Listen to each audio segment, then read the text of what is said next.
Annyeonghaseyo, I'm Demarche, one half of Soju for Two, and this is going to be my final review of Full House 2 slash Take 2. And this is one of those ones that I was anticipating for, honestly, since last May.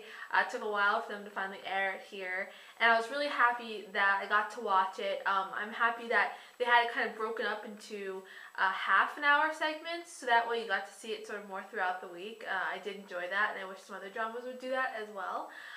So right away with the characters for this, the main cast, we have Hwang Jung-eun plays Jang Man-ok, and No Man-woo plays Lee Tae-ik, and then we have Park Ki-won plays Wang Kang-hee. So those are like the three main characters, and that's definitely the love triangle of this story. And I thought the story was really cute. I don't think it's very similar or comparable to the first Full House. Definitely the love triangle, it seems a little more intense to me in this one versus the original Full House, because the original Full House, I mean, you liked the other guy, but you didn't really have like the second lead syndrome, whereas I think with this one you could definitely have had a little bit of second lead syndrome. You might have even liked him more, I don't know, it all depends.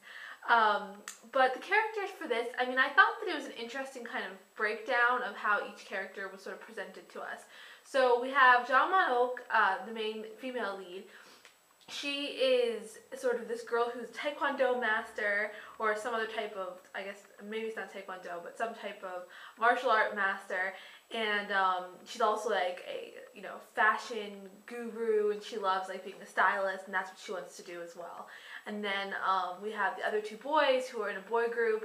Because of lots of misunderstandings, they are either like the really, everyone likes them, which is Wang Kang-hee's the character of Wang Kang-hee, and then we have the one who most people think is kind of surly, and he's definitely a little bit grumpier of the two characters, and that's Lee Tae-ik, the character of Lee Tae-ik.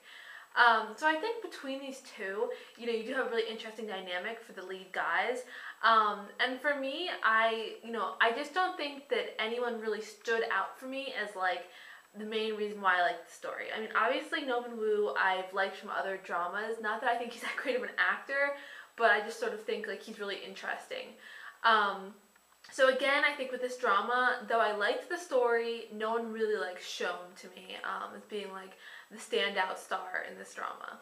So as far as the love triangle goes, yeah, it's a great love triangle. If you want to watch a love triangle story, this is definitely one to watch. And it progresses in a cute way, and I think it definitely progresses faster than the first Full House as far as getting to announce your feelings, because it takes forever in the first Full House, which maybe is what all of us love about that one. Misunderstandings, mistaken identity. Okay, there's a ton in this story.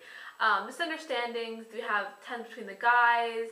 You have, just the main misunderstanding between the character of Lee Tae-ik and Jang Man-ok about, what's going on and why she's sort of staying with Wang Kang-hee's, the character of Wang Kang-hee. And there's a big misunderstanding with that. And, mistaken identity, I mean, there's some cute mistaken identity issues, not really that much, like kind of that Absala thing in the beginning, where she's like, supposed to be a Middle Eastern stylist. Bad guy turned good. I mean, there is no real bad guy in this. Obviously, you're supposed to think that, if you're going to look at a bad guy turned good in this, it would be Lee Tae-ik going to, kind of growing up, as his character does in this story. But, he has sort of a difficult situation. Piggyback rides, there are a couple piggyback rides, and definitely drunken piggyback rides at that. Kisses, so there are a few kisses as well. And I thought the kisses in this story were pretty cute. I mean, it's not one of those ones where they're going to be kissing the entire time, but there's some funny drunken kisses and, confession kisses. Fashion. So the fashion for this, I think, is a mixed boat. I think either you like what they're wearing or you hate it. And their hairstyles, I mean, there's a lot of things in this that I think you'll either like or just absolutely despise. So I think that her wardrobe is really interesting. It's not really anything I would ever wear or really I would kind of gravitate towards. It's a lot of really oversized, mismatched, sort of mixing genres. She wears sort of sporty things with less sporty, with feminine, and it's very mixed matched. But I could see how it looks really fashionable. It's just not really my kind of style, and not really Ariel's as well.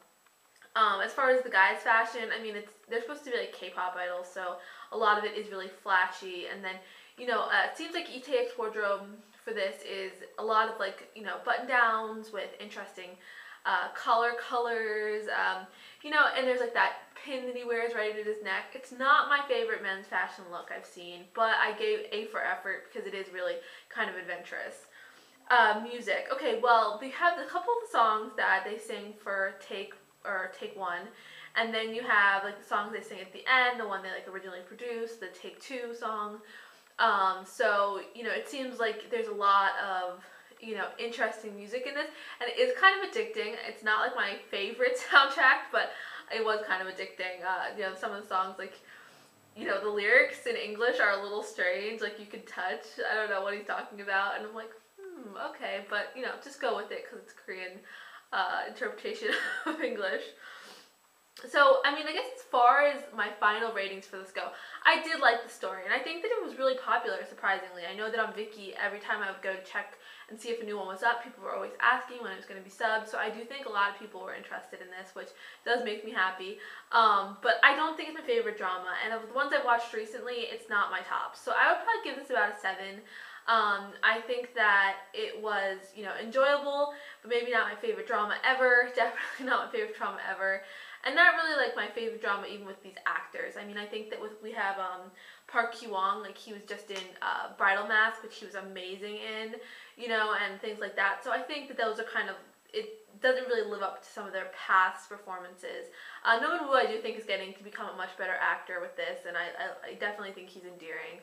So yeah, I think around 7 is what I would give for this. I would say watch it if you want to, you know, watch a cute love triangle drama, but don't watch it if you expect it to be like the kind of same intense love that we all had for the first Full House. Okay, thank you guys. Bye-bye.